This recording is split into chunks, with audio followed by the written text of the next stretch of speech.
Welcome to the Transfer Flow podcast. I am your goofball host, Ted Knutson, part-time host, actually. Patrick is also a part-time host, Patrick Van Straten. Say hello, Patrick. Hi, thank you for having me again. Oh, so we're here for your YouTube army, who is showing up in numbers, and they are so excited to see you back in the world. Although I think you're always back. I've seen some thumbnails of you apparently being a director of football at Manchester United on a different podcast. So. I tried to escape. I tried to get out of the kind of the YouTube vortex, but I was pulled back in. It was like, I was like Vito. You know that season where Vito tries to get out of the mafia and goes and gets a boyfriend in upstate New York? That's what I did. But here I am again. Well, I wanted to thank you for gracing us with your presence when you're not making all the transfer moves for Manchester United in their very busy summer.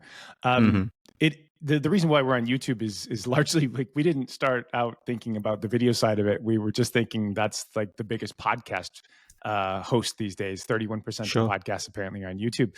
But people are excited to see you back. If you're excited to see Patrick back, tell your friends that Patrick's back. Comment, like, subscribe, 5-star reviews everywhere you possibly can. We're going to talk about transfers today. Do you want to give people a brief rundown of the sexy things that we've got to talk about that's not your chest hair in this episode? It's not on display, I'm afraid. So we were going to talk a little bit about Liverpool looking at Takefusa Kubo as a potential Salah heir replacement, however you want to look at it, and some other guys who we think might potentially make sense in that slot. I believe that you wanted to rant about a certain candidate for the US men's national team job. You can't possibly comment, obviously. Who else have we got? Oh, the Kevin De Bruyne off to Saudi Arabia, big question mark. And Eberechi Eze as a possible replacement. How much sense would that make if it were to happen? Which it won't. And what else have we got? There's something else coming up with the transfer flow at the end of the week that I know you want to plug. And maybe as well we'll take a trip to the continent for once as a little bit of a break from the incessant Arsenal, Liverpool, Man United content. Because obviously, as we know, money trees only grow on British soil right now. Yeah, except for about 3 teams. One or two of them we'll talk about later in this episode. So we're going to start off with Liverpool's shopping list for a replacement for Mohamed Salah. The most recent rumor is Takefusa Kubo, who absolutely sounds like someone that you would get from, winning 11 number 55 or whatever it is, and bring him over into your championship manager, football manager game, and he'll succeed naturally because the highly technical Japanese players do. But that's actually a really good point. So I was researching Kubo and I kept running across things that made me scratch my head. And it like goes like there's a rabbit hole that just goes deeper and deeper here. And you're like, first of all, why is this dude sort of shopping or going from place to place in Spain? Like, it seems like he went on a Spanish holiday that never ended. And he happened to be good enough at football that they allowed him to stick around. And then you're like, oh, Real Madrid bought him? Real Madrid bought him like 5 years ago when he was an 18-year-old? That's weird. And so Madrid seemed to have picked him up out of a Japanese academy when he was a wonder kid. And then they brought him over like they did a little bit with Martin Odegaard. And they've been allowing him to go on different loans in places in Spain. And now he's come up as a potential rumor for Liverpool, a left-sided player, left-footed player cutting in that has pace, that can create for teammates. But he seems to be lacking a crucial thing. And that's like a really interesting discussion that we should tuck into. How much have you watched of Kubo? What do you think? I've watched a reasonable amount of Kubo, actually, because I think Sociedad are one of the kind of more interesting tactical sides in Spain. And he is an extremely watchable player. Plus, it felt like everyone was trying to make him happen. La Masia, back to the J-League, to Real Madrid, and to Sociedad, who are a serious club. It felt like that, that period of Ryan Reynolds' career where they kept trying to make him happen, but he just wouldn't. Everything he was in bombed. Yeah. And then Blade Trinity, Green Lantern. Green Lantern. But like he was so good. He was so watchable that you knew that he just needed the right script. And now you can't get rid of him. So you have to be a little bit careful about, like, eventually Takefusa Kubo is going to be football kudzu. Like, it doesn't matter what you do. He's just going to keep regenerating and growing larger and larger. Yeah, and at least now he's had a side that do have a clear tactical plan. The question is, how much does that tactical plan flatten the stuff that you would want to see from a potential Salah replacement? Because when you look at him, I think it was 12 goals and assists in 2,700 minutes across League and Champions League last season. This doesn't scream, Mo Salah air, because, okay, Mo Salah was just going off to Fiorentina at about the age that Kubo is, about 23. But he got 9 goals and assists in like 900 minutes in that half season, and suddenly his career was back on track. So I love to watch Kubo. And as we'll get into, there's a ton of stuff that I think is very, very exciting. But if you were to just think about it in terms of end product, which is obviously everybody's favorite 2-word phrase on football Twitter, it's not an obvious replacement. Do you think scoring contribution might be like the second favorite phrase, which is also No, I end think product? World class. World class is what people love. What's the difference between being very, very good and being world class? Who cares? Completely rejecting that. World class is like some nebulous thing that the English internationals like to trot out when they want to disagree with why somebody is not quite good enough for whatever stupid standard they have. But that's just me having different standards for how we talk about football. So the interesting thing about Kubo, and actually this is a great thing about data scouting, like we don't just have one season of him. We don't just have his Sociedad season. If you look back, and we're going way back into 1920 here, like we've got some stuff where he's at Mallorca. We also have 2021 is Getafe. 21-22, he's back in Mallorca. Look, he's living in some lovely areas. Let's just. But there was a period where he was at Villarreal that I think is actually one of the more interesting periods here. So also a short-term loan there. We've got some scoring output. Also, again, from the right side. This type of stuff, and when I'm clicking over here, you're seeing me actually click on my screen, because Patrick and I, no matter how well versed we are in the different things we talk about, like it's really useful to have tools in front of you to be able to play with. And so if I'm not looking at the camera or looking at Patrick, like I'm probably looking at some sort of outputs that we've got on the screen there. So throughout his career, he's been asked to do different things, and a little bit like somebody we'll talk about later, which is Eberechi Eze. He's a ball mover. Like he's a zone mover in particular. And zone movers are really valuable for teams that, one, don't have amazing passing all over the pitch, which a lot of teams don't. They're the ones that are able to sort of get you out of the final third and move into the middle third, or particularly the ones that are able to drive, especially on sort of a fast break sort of counterattack type element, into the final third where everybody else gets to push up in those possessions. He's quite good on the sort of on the fly, in a way that Kevin De Bruyne actually used to be. De Bruyne used to be one of the most exciting players in the world back when he was in Germany on the counterattack. And you watched him and I was like, wow, this kid is electric if you let him do his thing, because he basically puts people in a position where they can't figure out what he's going to do. His passing is so good and well weighted that he sets up his teammates consistently. And that's what he's been doing at Sociedad. And the reason why he probably pops on certain metrics for metrics-based teams is that type of zone movement is something we call on-ball value. Expected threat is another way to look at it. In SASBON terms is OBV. And he pops really high in OBV. He also pops in sort of his dribble carry metrics that he does, which again is the ball at his feet. How much is he improving his team's possession chance of scoring a goal? And he's really good at that. And that's something that Salah is as well. But if we take a little bit deeper data sample, what we're seeing also with the Japanese national team is that he's quite capable of scoring goals. In some cases, precise from longer range shots. Not always, but pretty good. And so all of this combines to say he's not in a super team. He's doing a lot of things that are quite good. He's a very good technical player. And I'm interested in putting him in a team where he's got more talent surrounding him that maybe has a little less tactical restraint than they might have had last year.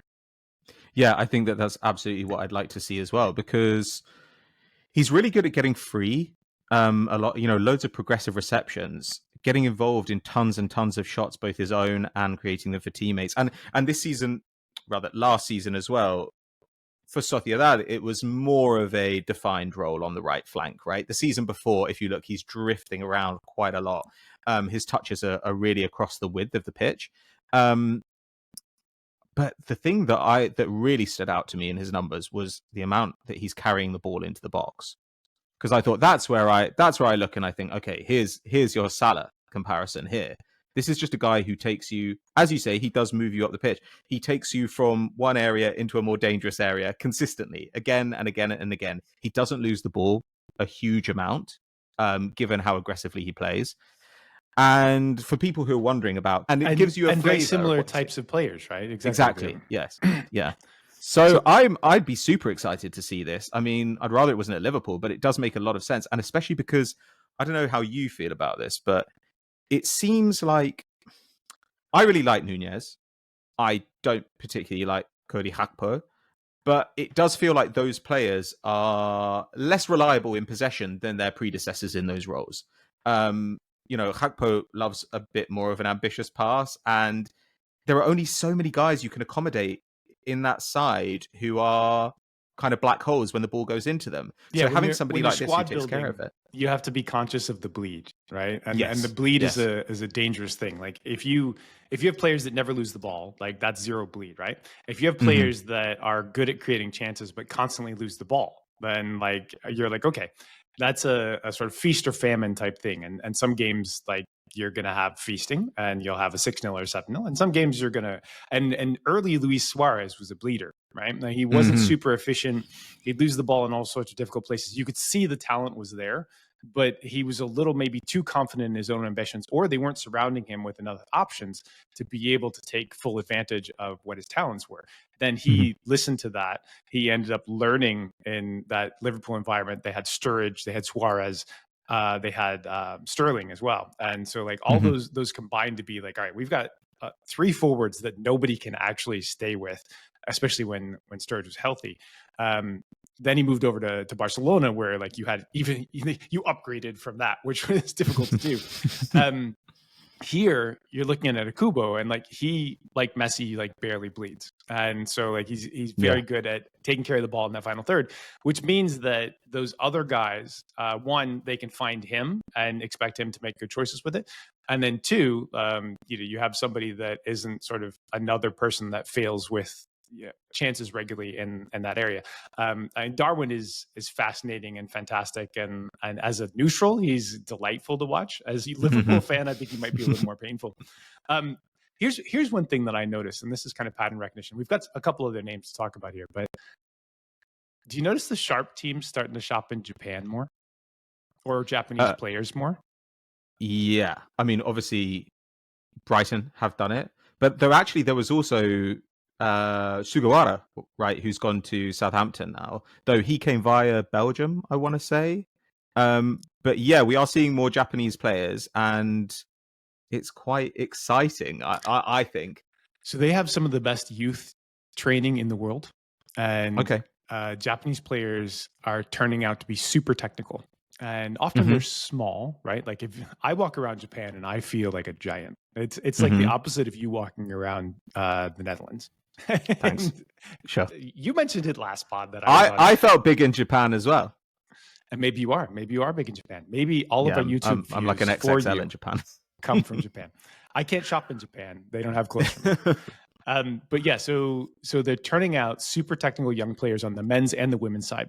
And we saw Matoma come across. Now, often what teams want to have happen is put them for a year or two in a European side to have them kind of bulk up on the gym regimens. But that level of technicality is difficult to find at scale. Like you just don't have a lot of hyper technical people. If you have a youth training program that is turning out hyper technical kids, they're fairly cheap because Japan has not been overshopped so far, and you're able to bring over the attackers that end up being physically good enough and super technical to play in the Premier League or other places in Europe. That's one of those edges that you're finding here. Madrid somehow back in 2019 found this kid. But I think that it's going to be a more regular pipeline again. We had a little era where we saw players go from Japan to Serie A for a bit. I think you're going to see it start to come over this way, either via multi-club consistently or via landing spots in the Premier League. That's really, really interesting. I mean, I guess when you think about the Japanese players in the Premier League, they are weirdly kind of to a man, like technically gifted players. Okay, so Kubo, I think we're both pretty positive on. £52 million. Are you that positive? Because I know there's a guy who went earlier in the window who was really your kind of golden child. He was your cherished boy. I'm sort of shocked that Liverpool did not make a move for him, because it felt like this was exactly what they were looking for. But it might be that they're not excited about the quality of the Dutch league, and so they felt it was too much of a risk to take at the time. Brighton decided to take that leap, so like maybe that was a mistake. I'm not sure. I really like Yankuba Minte. I thought he was the most obvious profile to be able to kind of take on the Salah mantle. Super young, had an awesome season at Feyenoord last year, so Arne Slot already knows who he is. Maybe he wasn't excited by him. Maybe that's why they didn't make that leap. I'm not sure. But Newcastle had to make moves because of PSR reasons, and they wanted to be sure that they stayed within the good graces of the financial fair play stuff there. The difference that we see in Menta and Kubo is effectively that Minta was able to get a lot closer to the goal. And that's probably a stylistic thing. It's also a quality of defending thing. But he was much better at scoring goals. He was just such a pain to be able to mark inside of the box. And that was the type of thing that also excites me about Jamal Musiala, also coming from a slightly weaker league than the Premier League. But you're like, look, you don't know what to do with him when he has the ball. And because he's fairly two-footed, that means that defenders can't lean even. Like if you lean, you could fall on your ass like Jerome Boateng. And that's one of the magic things about being two-footed, and also one of the things that might be more exciting about the Japanese players. If you are training technical players to also be two-footed at the same time, you're opening up all of the passing angles, you're opening up the receipt angles, and you're also creating just impossible situations for defenders inside of the box. I love that about him. He's now gone to Brighton. I'm hoping that he has a great season at Brighton, but he's also super young, so they might bring him in. Super sub type, tactically type stuff is probably the way that they'll start with it. Well, and it looks like they're interested as well in Brian Gruder, who's also become a transfer flow Slack favorite, which would be kind of an interesting move to have both of those guys competing, I guess, for the right wing slot. If you've got the depth to be able to do it, that's true. They also have Union Gawa, or how would you pronounce it, sir? I think it's Union. Is it not Saint-Gilloise? Yeah, sure. Whatever. USG. Look, there we are. One of us has to bring the culture here, Ted. The chest hair, the culture. It's never been me. I bring very minimal amounts of hair, culture, or intelligence to this podcast. But all the height. So there we go. We have no segue into height there. Sorry. We're just stuck on guys. Bakayoko is another name on this list. Weaker league. Yeah. But I know you've watched a little bit of him and followed up the rumors over the summer. Yeah, I love this guy. And I also think, look, it is a weaker league, but if you have doubts about the Eredivisie, maybe you shouldn't have signed Gakpo and Arne Slot. I would not have signed Gakpo, so like that's not.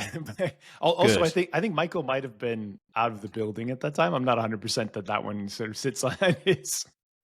I spent the entire Euros arguing with people about Cody Gakpo on Twitter because I just find him. He was quite good at the Euros, doing the one thing he does, but the guy annoys me. But Johan Bakayoko looks multi-skilled.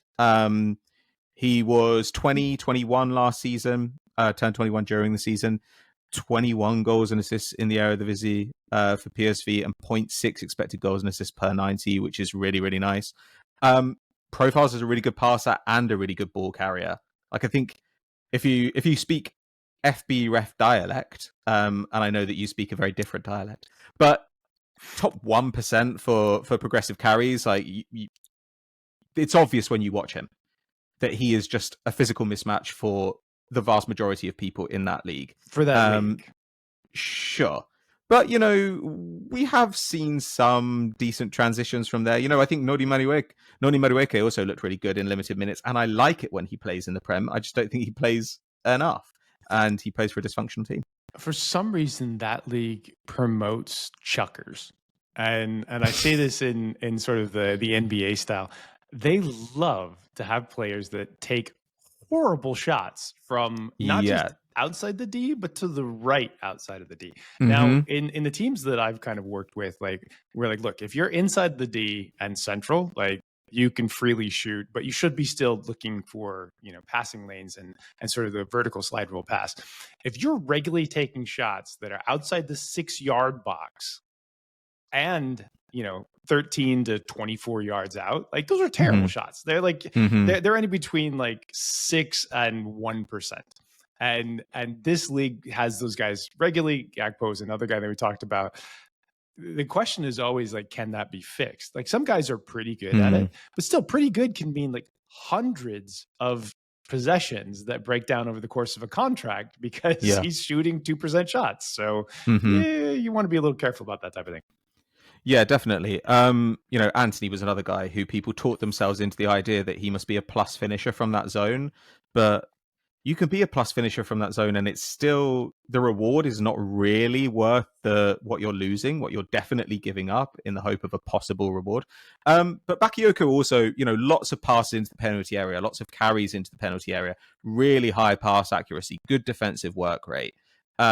His dribble success remained high in the Champions League, up I think towards 60% success, which is pretty amazing. And most of his output remained fairly solid in the Champions League, admittedly in a fairly weak group. But he's definitely somebody I would have an eye on. He's somebody who maybe if you get him the season before everybody goes for him, then you pay 5-8 mil less than you would otherwise, because now Eredivisie fees, you're paying as if you're paying for a definite hit when actually you're at what, maybe a 60-40 swing. I don't know.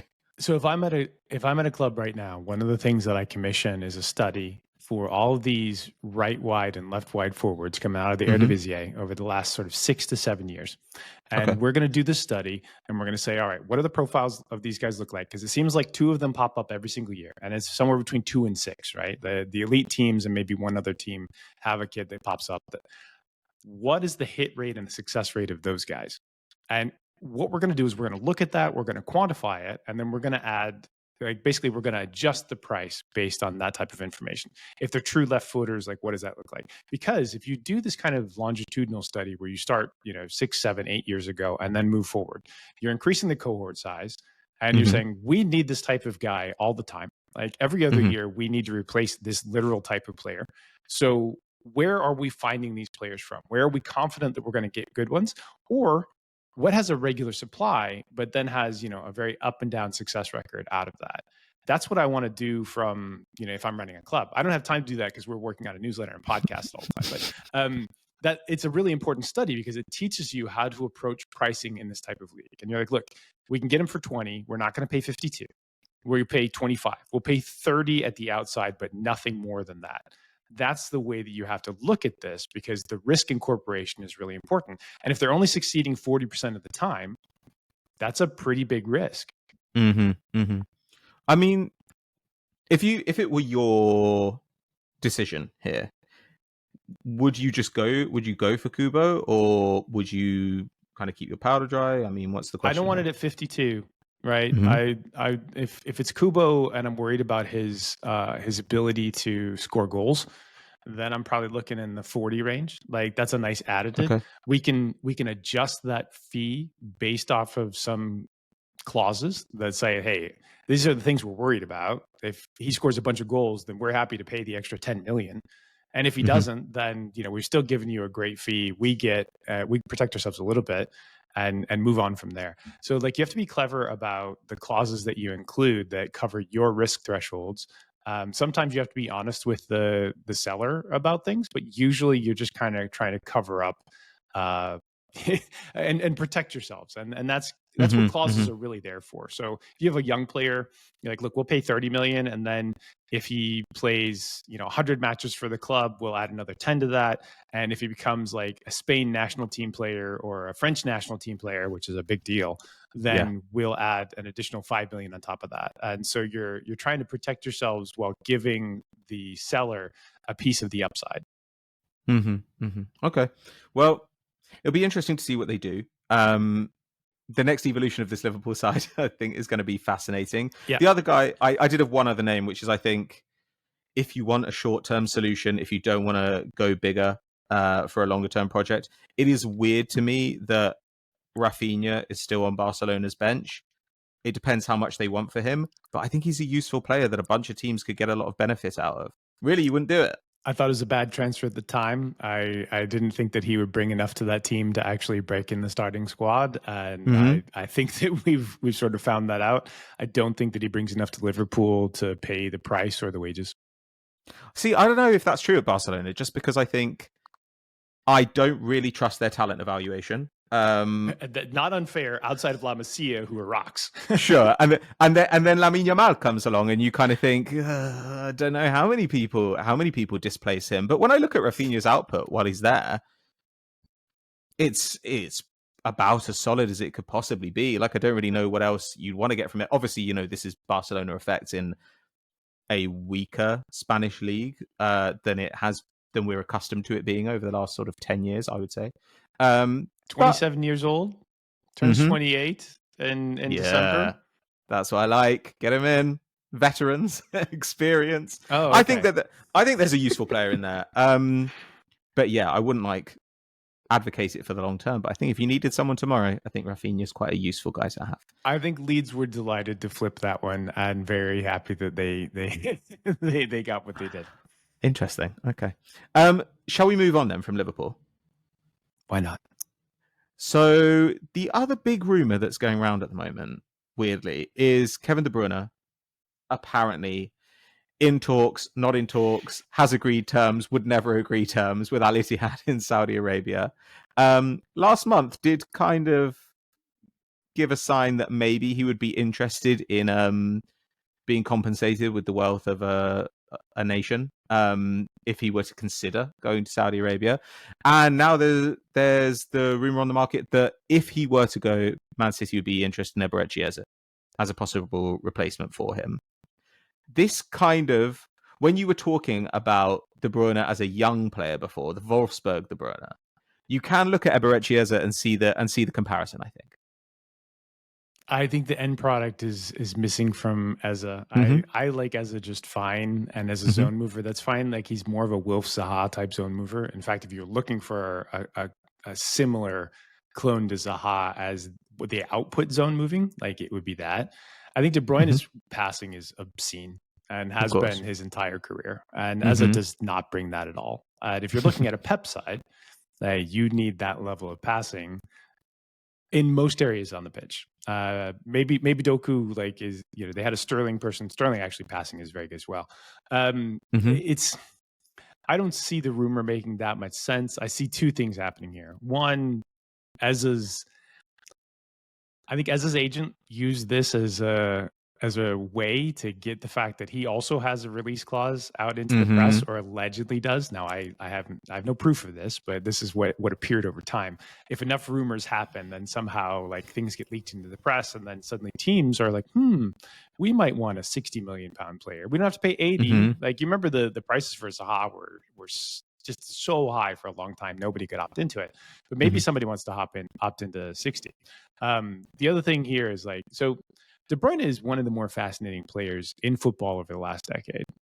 He has at various times commissioned analytics groups to analyze not only his current outputs for his next contract, but also to analyze the places that he might go in order to win a Champions League trophy, which was part of his goals. And so that happened. That then leaked out via Analytics FC. But weirdly enough, they weren't the only ones that did the work for that. There were other places that they commissioned. So it was a multi-group analysis that did this. I don't know if Analytics FC had an NDA that they violated or did not have an NDA, but the other places did. So he's very conscious about using the tools available to him. Manchester City obviously has been a great home for him, and he's been outstanding there. The next question is, given somebody that's sort of this conscious about it, he obviously wants to earn more money. He'd probably love to get one more big contract signed, or maybe another year or two on his Manchester City contract. Does he want to go play in Saudi Arabia for 2 seasons for a lot of money? Given the image problems that other players have had in going there. And, Jordan Henderson is a classic one, but there've been some other bumpy spots and players that moved along. I think that he's not that type of player, which is why I think that he'd be unlikely to do it. I think this is mostly agent fronting, wanting his player to get, more money somewhere. I also think that De Bruyne is good enough that he might be able to kind of play a backup role or a part-time role, almost like a Modric has in these late Real Madrid. So I think as long as De Bruyne can keep himself a little bit healthy, say play halftime, he'll have plenty of places that he can go on top tier teams that will still want his skills. Yeah, though with Manchester City, I kind of think like, what do you do in this situation? As in, you're obviously looking down the barrel of a partial rebuild, with Savinho, with Doku, with Haaland. There are some big useful parts there. Guardiola as well. Plus, there always seem to be interesting guys coming through the academy. Though whether any of those make it into the first team is a big question. It's also useful to have an 11-team multi-club group that can potentially funnel you talent as needed. That is helpful. The Savio. Obviously, this has been written about in the newsletter, but Savio felt like he should have gone for considerably more money when you looked at his output last season in a proper league. But they are going to have to think about the next version of this. And is it going to be that Foden is their principal creative hub? I suppose that if you were Pep Guardiola, maybe you might think that can be somebody else's problem. We'll see whether he re-ups his contract. Maybe he's going to go become the England manager. Oh God, yeah, of course. Who wouldn't want such a perfect job that's just 100% adulation, zero criticism? God, I mean, can we actually do like a few minutes on this, because the discourse around this is so insane. Look, the British do not, I think, have a very good understanding of their reputation internationally in a bunch of ways. But but like, where's this going? Because this could be an endless podcast. but when it comes to the national team, they seem to think, yeah, why wouldn't Klopp? Why wouldn't Pep Guardiola want this job that is something you do a couple of months of the year and doesn't dovetail at all with his preferences as a manager? No. And I was thinking how insane the conversation around this was. And then I accidentally waded into the US men's national team conversation, which is even worse somehow. I touched on it yesterday in the newsletter. So yesterday being Monday. Basically, Monday's edition is like, there is nothing that produces dumber takes than the combination of nationalism, football, and a vacancy as the head coach of either England or the USMNT. Now, U.S. national team is a weird one because it is the most prestigious job and the best paid coaching job in the country. The MLS jobs are lesser, partly because MLS is still like very much in the early stages of that league. It's getting better. It has been getting better for quite a while. But the U.S. national team coach is a big thing. And in past times, they've had things like paying Jurgen Klinsmann somewhere between $3 and $6 million a year to be the champion and revolutionize U.S. national team players, but also coaching and standards and things like that. And for those who don't know, Klinsmann has been a quiet disaster in almost all the places that he's worked. Sometimes he's been a very loud disaster, but sometimes they tried to cover that up, given how much they paid him at the time. Most recently, he was in South Korea, and it was miserable for them as well. So I think people have stopped making that mistake. But he came out of that German national team side, looked like this incredible coach. He was a great player and a star. And then it turned out that he was a guy that didn't like to work very hard, loved to get paid a lot, was, attracted to put in front of people, but like did not have good tactical takes almost at all. Yeah. Everything I've ever heard Klinsmann say, look, we did say that with this newsletter that we were going to say when your director of football should be sacked. Everything that I hear Klinsmann say, I think this man is a simpleton. And maybe he isn't, but he certainly talks like one in public. I would not want to hitch the future of my international federation to his ideas, I've got to say. That only happened for 5 or 6 years. Not a big deal. Oh, it's fine, yeah. Moving on to so this is like past history of insanity. There's a long history of insanity in this. It's not like the media is being particularly weird and being insane about this, because the national federations themselves have often been insane about this. Like Gareth Southgate was not a particularly fancied name that happened to end up as a head coach of the English national team. And I think the fairest criticism of Southgate which isn't criticism, is like really weighing up his record, is basically he coached to the level of the talent. Now, he didn't do it in a particularly attractive way, especially in the knockout tournaments, but you don't have to do that. He's not the only one that has done that. Deschamps over in France is continuing to do that. And honestly, like, I think the French must love their football fans to be miserable, because that is the only way that you could take that national team and produce that type of that talent level that is basically 3 first teams deep. Everybody else in the world looks over there and they're like, it's you guys in Spain. Like, Germany are a million miles behind.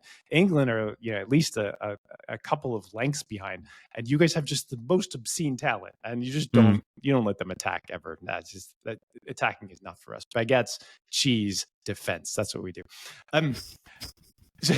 So anyway, Southgate coaches largely I'm going to get in so much trouble. Do they do defense? That's more what I was thinking. But are we talking about in geopolitics, or are we talking about... This is where I'm going with this. We should probably shy away from this. Yes, okay, continue. Going back to the United States. That's a good segue, isn't it? Do they do defense? Yeah, it depends on who's president. Boy, I was writing this piece talking about how insane everything is, and the U.S. national team, and media around it, has taken it like 3 levels above the insanity around the England national team. England mostly needs a head coach that can, coach them to play solidly in defense, can coach set pieces, which is kind of a big thing for knockout tournaments, and can manage like a lot of the egos and the press, right? And the English press is probably the worst part about that job, which wouldn't possibly keep any of the other brilliant managers away from it. No, never. That would not happen. The United States national team is a thing where, like, they don't know who their next head coach should be. The guy that they sort of thought might be the best one, probably the best American coach right now coaches for Canada, who may have better talent than the United States. And he's probably a little bit gleeful about the fact that they outperformed them in Copa America, and is like, well, you didn't choose me. I've been waiting for this job for like 8 years. Since you appointed Bruce Arena for like the 2nd or the 3rd time. That worked out great.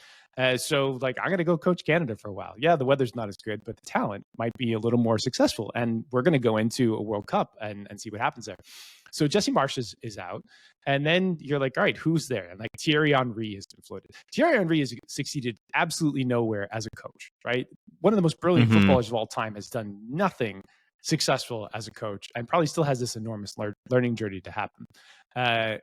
Then you get a series of names that may be good, probably are not particularly experienced. Steve Cherundolo over at LAFC, I think, is pretty well regarded, but he's like 3 years into his head coach journey. Wilfried Nancy, who's at Columbus, also very, very early in that journey. He's a Frenchman, but happens to coach in Columbus, which is like barely knows any French. So then you get like down into the 3rd tier of names, and those 3rd tier of names have some level of, yeah, that's never happening. But then there was one that I was just like, please God, don't do that. And the reason why is his reputation in the media versus the way his teams actually play are so far apart that I had to comment on it, because I was just like, please don't make me watch this as an American who actually kind of wants the national team to succeed. Yeah. How much Huddersfield did you watch back in like a 3-year period? Too much. The same amount everybody else did, which was more than I should have. I mean, but David Wagner has that thing. Having a loose association with Jurgen Klopp has become it's like being a Kennedy, where you can apparently just ride it into whatever job you want for the rest of your career. You're saying he's going to be a future candidate for president? I'm saying that he could be like political editor for Vogue. Interesting. Is he fashionable enough for that? A minor Kennedy just got appointed to that role. The Kennedys are more fashionable, I think, than David Wagner, and more fashionable for this role in particular. My conclusion around this was that Wagner is allegedly from the Jurgen Klopp school. Like the journalist in the Guardian described him as being part of Jurgen Klopp's heavy metal football, and known for high pressing and this side. Klopp's teams are. David Wagner's teams look nothing like that. And we watched him come up with a Huddersfield team that was one of the 2 luckiest teams that I've seen in the championship in the last decade. Came up facing Reading, who was also fucking terrible, but happened to be in the 3rd, 4th place team in a weird championship year.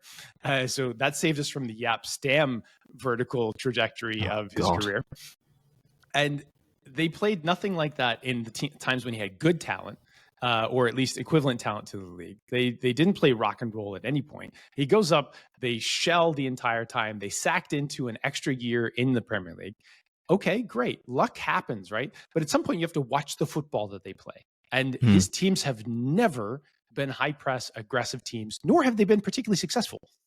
And yet, this is a guy that is being pitched as, the head coach of the United States team that, first of all, they don't know what their identity is these days. Like, they're not sure if their talent's particularly good. You definitely don't want the U.S. to have a legacy or a decade of playing David Wagner type football. That's fucking terrible for everybody involved. Like, just don't do this to your fans. But the bigger thing is, stop writing about David Wagner as a Jurgen Klopp type coach. He was at Dortmund at the same time, but otherwise they don't share anything.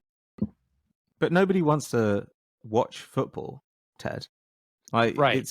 It's better just to look at his Wikipedia and spin that into an article for The Guardian. I think maybe the current generation, you play FIFA or EAFC, you play Football Manager, you talk about football online, and you watch the highlights. Maybe that's the extent of it. Actually watching football is a step too far. That's what I do, though, except instead of playing FIFA, I just look at spreadsheets. That was a little too close to home. I'm in this image and I don't want to be. Yeah, it's been 10 years. I should have realized that you'd have PTSD about that. Okay.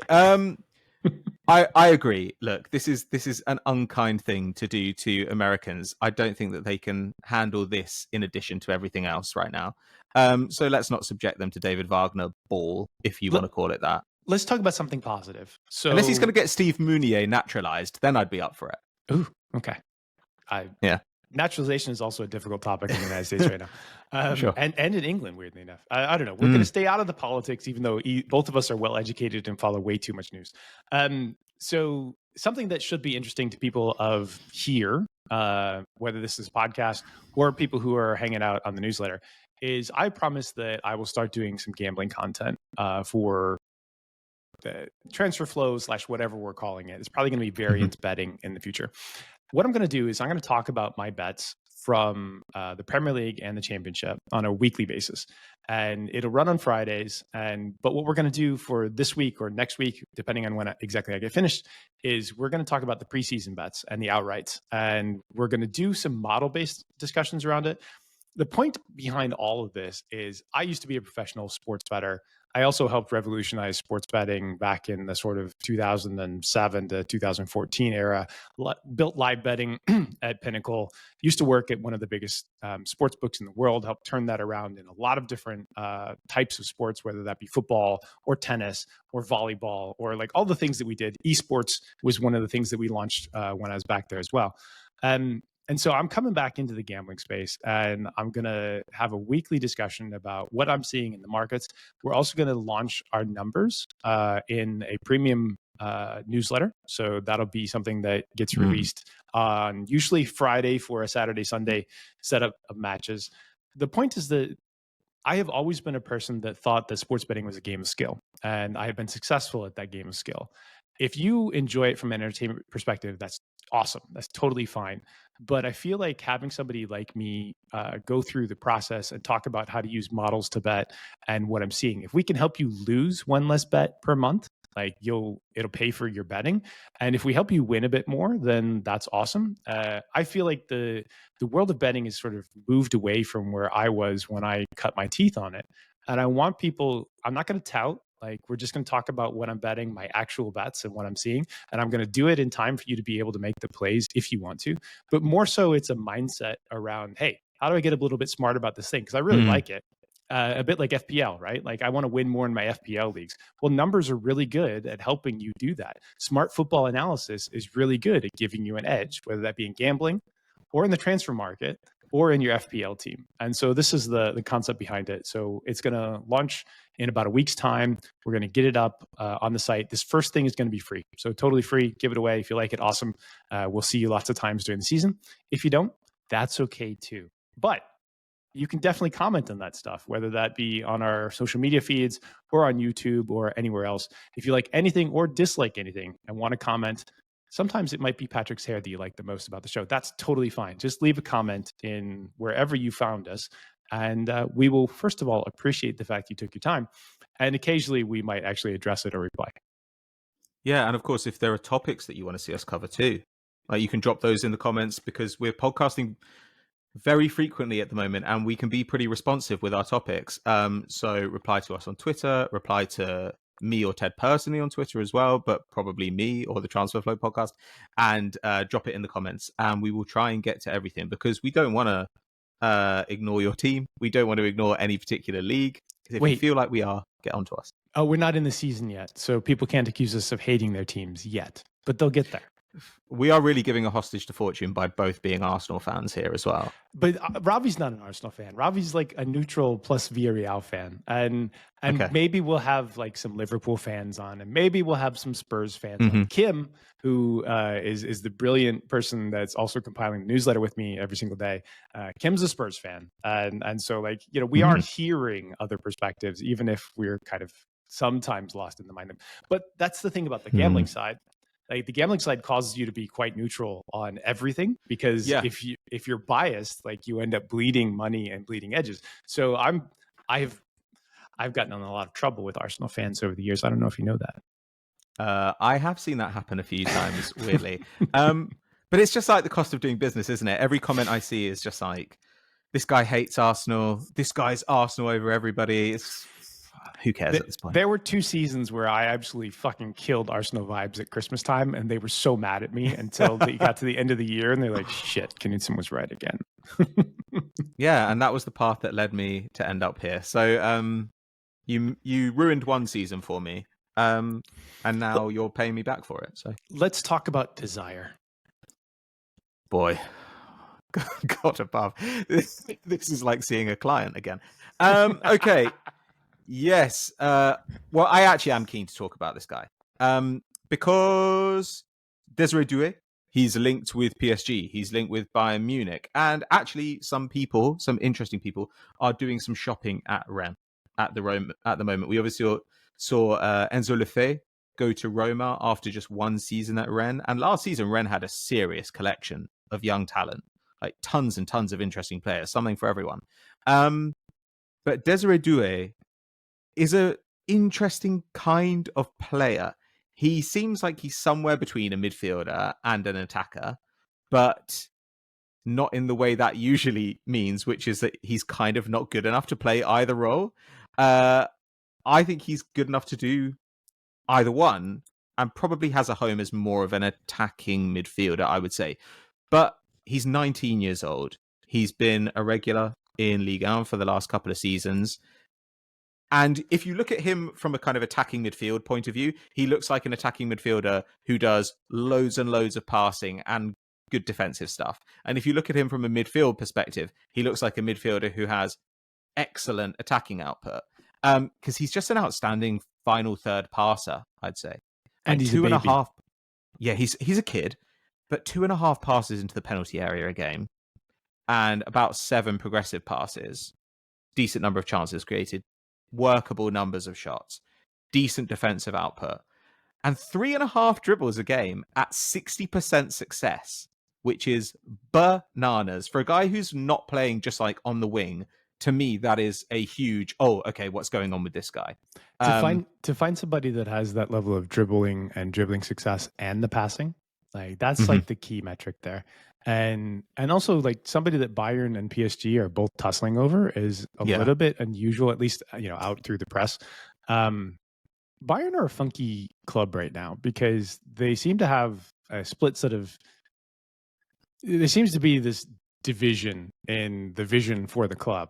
They have an old guard that has stumbled a few different times. They have so much money versus the rest of their league that they have been walking the league.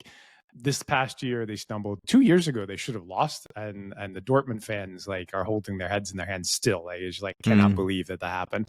And now we're looking at them, and we see that they have some elite young talent. They're trying to shift some of their elite older talent onto other teams, but they want to get good money back for it. So Alphonso Davies, etc. They've taken on a coach that is basically a Pep Guardiola disciple and Vincent Kompany. And then the question is now, like, first of all, what's Kompany doing? He's probably quite comfortable bringing through younger players. Like he's done that elsewhere. He was in Belgium for a bit, where like that is sort of the mandate as well. Yeah. And so he's coming on here. We see they got Musiala. Now we're looking at potentially a Doué to come there, although PSG are also hunting for children, as it were, whether it be João Neves, which was our last podcast as the lead, or Doué here. And they have also awesome academies at both places. So the question is, like, first of all, who wins with him?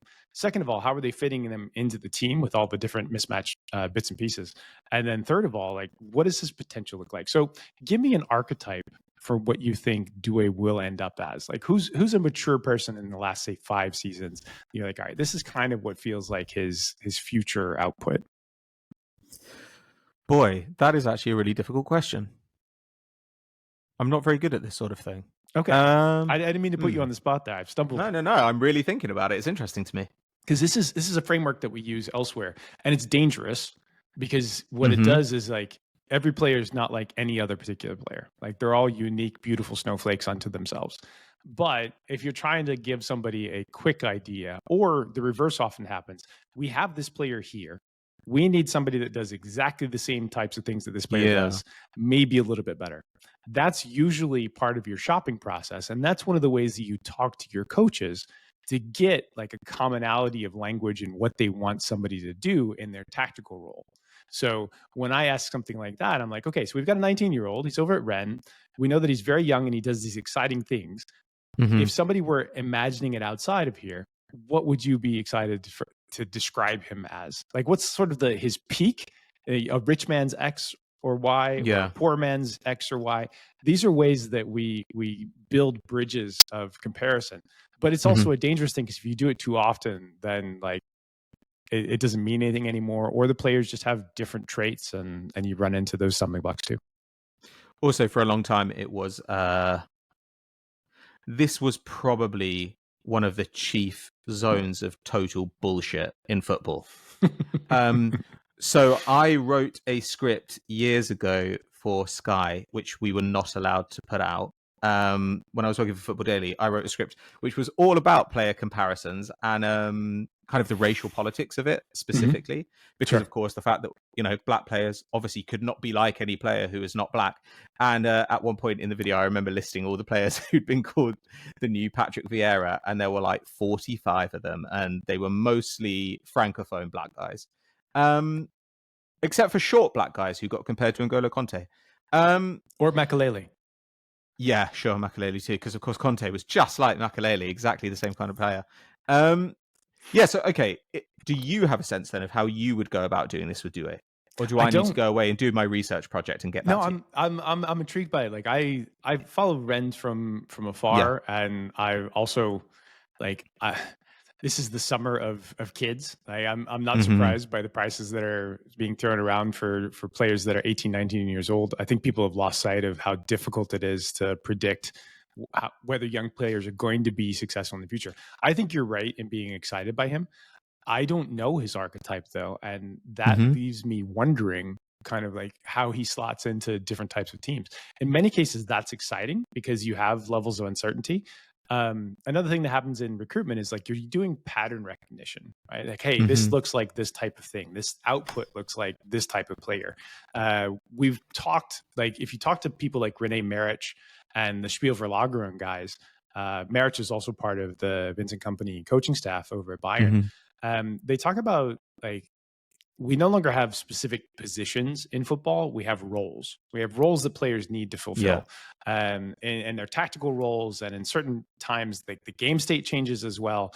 But these are the things that we want you to do in this role, even if it doesn't necessarily occur in traditional places that we would put you on the pitch. So say you have the inverted fullback. The inverted fullback is a very weird concept because fullbacks are supposed to be wide players. Why would they be inverted? Well, they're an additional midfielder when we are in possession so that we can gum up the middle of the pitch to make sure that teams have to go wide, but we also want them to be able to be an additional outlet in the half spaces so that they can create new angles for passing that the defense then has to break structure or traditional structures that we see, that then opens up potential additional spots that we can attack into the final third. It's a really, like, this is not a John McKenzie podcast or anything super tactical, but it's the type of thing you have to understand to do recruitment at the elite level, because then you have to be like, okay, so what style of play do we currently play? What style of play do our opponents play? How do we break those down? What might we be missing in order to break those things down. And sometimes it's just this player is a chaos engine, and he's actually good at setting up teammates in a certain area. We don't think he can necessarily score, but we've got other players that can score, so this is good enough for us. And maybe that's it. I'm not sure, but at 19 years old, you're not even close to fully formed. Yeah, well, that's the thing, isn't it? I kind of think he's got enough abilities, different abilities, and he's so young that I think if a team went and took a gamble on him and they knew that they had enough minutes that they could give him, you could probably form him into one of 2 or 3 different things. So I thought he'd be an interesting fit. If for example, Arsenal could go and get this left midfielder that they might be interested in, Doué might make a lot of sense there. He seems to have the passing chops, and he's got one-on-one ability in the middle of the park, which is an unusual enough skill that it should be valuable. So that's an interesting one. How much he would eat Musiala's space for Bayern Munich, I think, might be a little bit of a concern. But it just feels like now we are at the point where all these guys, especially the guys coming out of France, are huge and fast and very technical and can basically do 5 or 6 roles. And the question is, which is the one they're actually going to pop in? League 2 has been the best recruitment area for value for a decade now. Do you mean League 2 or League 2? Sorry, League 2. Okay. League 2. League 2. I was just thinking, if it's League 2, now I'm excited. League 2 has classically been the single best place for value for recruitment for over a decade now. Basically, since Leicester started plucking guys out of there and then eventually backed into the world's most unexpected Premier League title. And a lot of it has to do with the fact that physically, that league prepares players like almost no other league does. Everybody there is big and strong. It doesn't matter sort of what color your skin is. Like that is the minimum standard that you have to be. And it's the same way in the Premier League. Like the minimum standard is you have to be big, strong, and pretty fast. And if you're not pretty fast, like people zoom past you and you look like you're never in the frame. So that type of thing where teams are looking at France and saying, if you're playing in Ligue 1 as a young player, like physically you have everything that we could possibly need. Let's find out if you're technically good enough. If you are, then, and you're young, we expect that you'll be able to grow into a Premier League player, because we've seen it over and over and over again. And it's not a farmers league, other than Premier League teams are farming the talent there that they can then put into their teams these days, because the numbers don't add up precisely to what they would in Ligue 1, but enough of the characteristics match Premier League players that teams are perfectly comfortable shopping there. They're perfectly comfortable shopping in Spain. Everywhere else, you get a little more uncertainty. Interesting stuff. Well, I think that I am not sure who I want him to go to, because Bayern, more functional club, but PSG, a coach I respect more. It'll be interesting to see where he ends up, and also to see what he goes into. I was pleasantly surprised at PSG last season at the minutes that were found for guys like Bradley Barcola, Luis Enrique. So maybe if he goes there, we would see him get enough time to develop. Enrique's really good. Company, we don't know. Yeah. One of these teams you'll probably see in the Champions League knockouts if you're Arsenal anyway. So there you go. Get excited. All right. Well, is that the end for today? I think that wraps us. As you know, we are a daily newsletter. Somewhere in this show, probably early on, we have given you the transferflow.com/subscribe, which is where you sign up to our newsletter. If you love it, it's different content than the podcast, and it's every day. And we're probably a little more snarky and a little more funny in the bullets on the transfer rumors. So subscribe to that, because that's the base place that you find us. Then obviously you can find us on all your normal podcast platforms. You find us on YouTube, and look forward to some gambling content coming out later this week and continued transfer nuttiness throughout the course of the summer. Great. Thanks, everybody. We'll see you next time. Bye.